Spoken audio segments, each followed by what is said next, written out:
Oke, sebelumnya saya berterima kasih kepada seluruh anak-anak Pegaten yang sudah mau menghadiri acara penyuluhan terkait bahaya narkoba bagi remaja dan pelajar. Sebelum memulai acaranya, di sini saya akan memberikan list susunan acara. Yang pertama itu ada pembukaan, yang kedua ada penyajian materi, dan yang ketiga ada tanya jawab, dan yang terakhir itu ada penutup. Selanjutnya itu saya akan membuka terlebih dahulu acara hari ini ya. Sebelum memulai acaranya, mari kita ucapkan basmalah terlebih dahulu. Bismillahirrahmanirrahim. Nah, selanjutnya saya akan melakukan kajian materi terkait penyuluhan bahaya narkoba bagi remaja dan pelajar.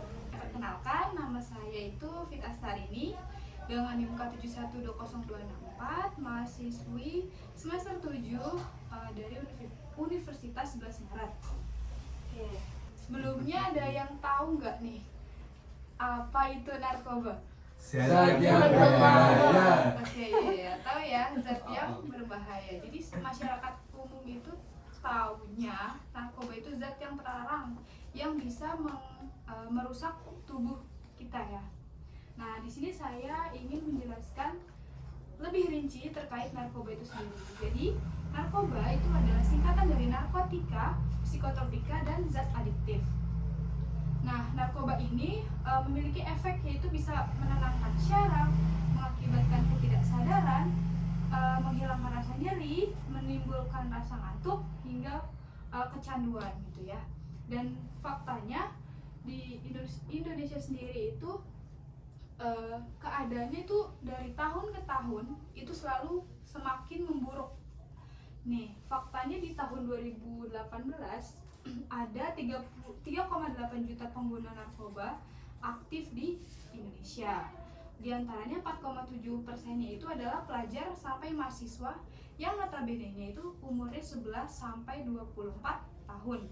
Dimana umur-umur segitu tuh lagi produktif ya. Kalian kan rata-rata umurnya seginian, benar? Ada yang 25? Enggak ada kan? Iya kan? Masih produktif ya, masih ingin mencoba hal-hal yang baru. Nah, biasanya itu awal mula dari penggunaan ini, mulanya itu kayak iseng, coba-coba, lama-lama pengen ketagihan gitu ya, tergantungan dari narkoba itu sendiri. Nah, di sini ada tabelnya nih. Alasan penyalahgunaan narkoba. Yang pertama itu ada coba-coba ya, sebanyak 87,2%, tinggi banget. Iseng itu 69,2. Untuk yang mencari ketenangan sama ikut teman itu sebesar 59%. Terus menambah keberanian 20,5%, dan dipaksa seseorang. Jadi poin 5 ini tuh sering kita lihat, karena kadang ada di sebuah grup nih, kalian kan grup ya, misalkan ada salah satu nih pengguna nih, si A pengguna, akhirnya ngajak temennya untuk ikut gara-gara merasa dirinya tuh keren.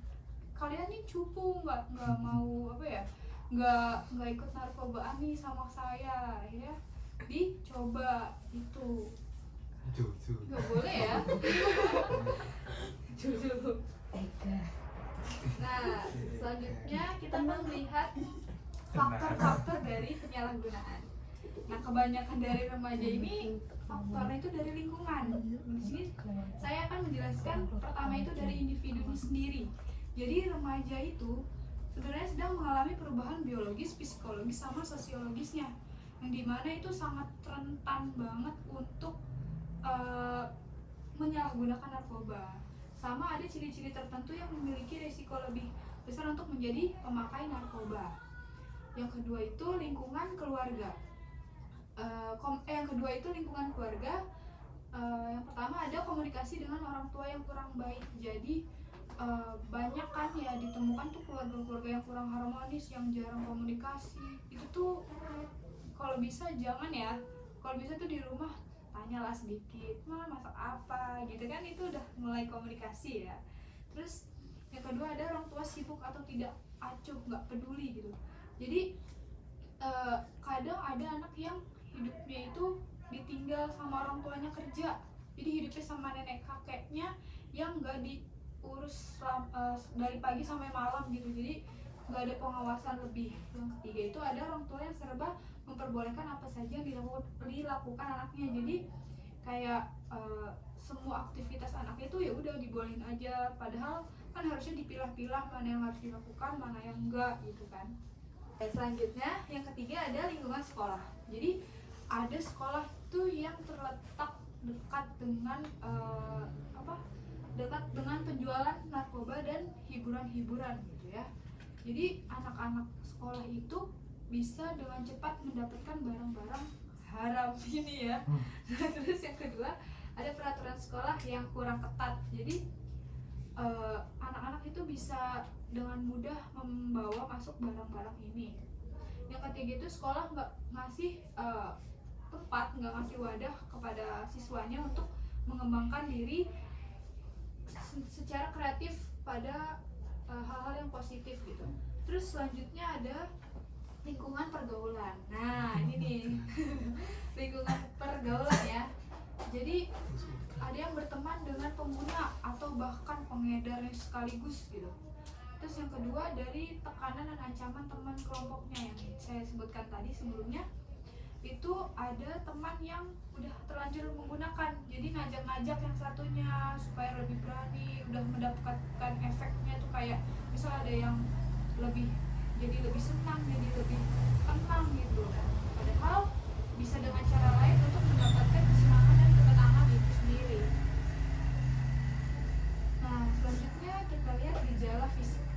Gejala-gejalanya ya, pertama itu ada gejala fisik, dimana berat badan turun drastis. Nah enggak ya, beda ya nih, berat badan turun drastis. Tapi kalau misalkan kalian nih udah memiliki badan yang kokoh ya, kita bilang kokoh ya, mau punya badan yang atletis, yang kurus, terus cara cepatnya gimana nih? Oh kan ada gejalanya nih, bisa turun drastis, oh kita minum narkoba aja gitu, enggak ya, nggak boleh ya, itu kacau ya, nggak boleh. Jadi harus dengan olahraga kalau misalkan pengen berat badan itu turun drastis. Tapi kalau misalkan kamu ngeliat ada temennya tuh awalnya gemuk tiba-tiba turun drastis tanpa olahraga atau jaga kesehatan, itu harus dicurigai juga ya. Ada nggak kira-kira yang kayak gitu temennya? Nggak ada ya. Terus yang kedua itu mata terlihat cekung, merah, pucat, sama bibir kehitaman. Terus yang ketiga itu ada bintik merah dan ada tanda bekas-bekas sayatan gitu, biasanya di tangan ataupun di mana gitu sayatannya. Terus yang keempat itu ada perubahan warna kulit di tempat suntiknya. Jadi kan ada berbagai macam cara narkoba itu kan ada macam-macam ya, yang suntik ada segala macam gitu. Sama buang air besar dan air kecil yang kurang lancar gitu. Terus gejala yang kedua itu ada emosi ya, mudah marah, sensitif, cepat bosan, terus suka membangkang. Ayo ada yang suka membangkang orang tuanya nggak nih kira-kira? Ayo acing lagi, acing terus sering pukul orang, ya, suka bicara kasar. Rafli ya suka bicara kasar. Terus yang keempat itu nafsu makan tidak menentu. Nah gejala yang selanjutnya itu kebiasaan buruk, jadi suka lupa tanggung jawab, terus sama suka lupa sama tugas-tugasnya. Nah tadi itu tugas-tugas suka lupa ya. Terus yang kedua itu nggak peduli sama orang lain, jauh dari keluarganya. Terus sama yang ketiga itu pulang sampai tengah malam nggak jelas tujuannya. Suka curi uang. Kenapa suka curi uang? Karena kan udah kebiasaan tadi, udah ketergantungan, nggak punya uang tapi pengen pakai lagi, akhirnya maksa untuk mencuri. Terus suka menyendiri karena ya itu tadi kan kalau menggunakan barang ini kan otomatis harus ngumpet-ngumpet kan, kecuali emang udah satu circle ini pengguna gitu, itu bisa terang-terangan. Oke, selanjutnya ada efek. Jadi ada 4 efek ya. Yang pertama itu efek dari halusinogen. Nah, efek ini tuh nimbulin halusinasi, tremor, mudah berganti emosi. Itu contohnya ada LSD sama ekstasi ya. Nah, kedua itu ada depresan. Efeknya itu bisa bikin rileks sama ngalihin stres akibat beban pikiran lah gitu. Contohnya ada ganja. Nah, yang awam-awam kan ganja. Terus efek yang ketiga itu ada stimulan. Efek di sini yang dicari itu di sini menambah energi sama untuk bisa lebih fokus lagi. Itu contohnya ada kokain, sabu, amfetamin gitu ya. Terus yang keempat itu ada opioid, di mana di sini tuh yang dicari itu kesenangannya. Contohnya ada morfin sama heroin yang sebenarnya itu obat penahan rasa sakit ya. Nah, kita ke sanksi. Jadi ada 2 sanksi, sanksi pidana sama sanksi sosial. Sanksi pidana di sini diatur di pasal 127 ayat 1 Undang-Undang Nomor 35 tahun 2009 terkait narkotika, yang dimana golongan 1 itu maksimal di penjara selama 4 tahun. Kalau golongan kedua itu di penjara maksimal 2 tahun. Untuk golongan 3 itu di penjara selama 1 tahun. Nah, nggak mau kan? Apa mau? Enggak ya? Terus untuk yang sanksi sosial udah jelas-jelas ya, pasti bakal dijauhin, dimusuhin, sama dikucilkan sama keluarga atau masyarakat sekitar, karena kan nggak akan mau ya diungkit-ungkit padahal kita nggak menggunakannya gitu. Nah, di sini ada 4 tips dari saya. Yang pertama itu ada selalu meningkatkan iman dan takwa. Jadi orang-orang yang memiliki iman dan takwa yang kuat itu pasti bakal menjauhi perbuatan atau perilaku yang merusak kesehatan, merugikan diri sendiri dan orang lain. Terus yang kedua itu menikmati kebersamaan bersama keluarga gitu. Jadi biar bisa menumbuhkan hal-hal yang positif di dalam diri kita. Yang ketiga itu berpikir kritis, artinya kita harus selalu menggunakan pikiran kita secara kritis untuk memilah-milah mana yang baik, mana yang buruk gitu ya. Terus yang keempat ada selektif dalam memilih pergaulan. Dengan teman yang baik, otomatis semua kegiatan pun juga baik. Kayak gini nih kan kalian diajak Ramli kan untuk ikut penyuluhan gini tuh salah satu contoh pergaulan yang baik kan, gak megang HP toh ya kan nih, baik gini gitu. Ini pergaulan yang baik gini, bisa ikut mau penyuluhan narkoba ini. Nah, udah sih sesi tanya jawab. Kira-kira ada yang mau ditanyain nggak? Oke, siapa mas namanya? Rafli. Oke.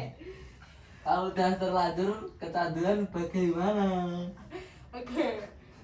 Gimana nih, Mbak? Kalau misalnya udah terlanjur kecanduan pakai narkoba, ya jelas-jelas kalau misalkan emang sebelum ditegur sama orang atau bahkan ditangkap sama polisi gitu ya, udah sadar nih kalau ini nih nggak enak nih di tubuh kita gitu ya, kita bisa alihin ke kegiatan yang positif seperti liburan, olahraga, jalan-jalan, ikut seminar, ikut pengajian gitu kan. Terus juga bisa ada detoksifikasi sesuai tingkat kecanduannya, bisa ke ahli terapi sama ke terapi akupuntur. Tapi kalau misalkan udah terlanjur kegerebek ya, itu biasanya pemerintah itu menyediain tempat untuk rehabilitasi kalian di sana gitu. Kira-kira ada pertanyaan lagi? Boten. Boten ya, nggak ada. Oke, jadi akhir nih. Jadi saya cuma berpesan kepada kalian anak muda yang masih produktif ya. Jadi raihlah prestasi dan kesuksesan dengan lancar dan sebaik mungkin tanpa menyentuh narkoba. Gitu ya. Bisa diingat ya, nggak boleh ya. Aceng. Oke, sekian penyuluhan terkait narkoba, bahaya narkoba bagi remaja yang bisa saya sampaikan. Kurang lebihnya mohon maaf. Wassalamualaikum warahmatullahi wabarakatuh. Waalaikumsalam warahmatullahi wabarakatuh.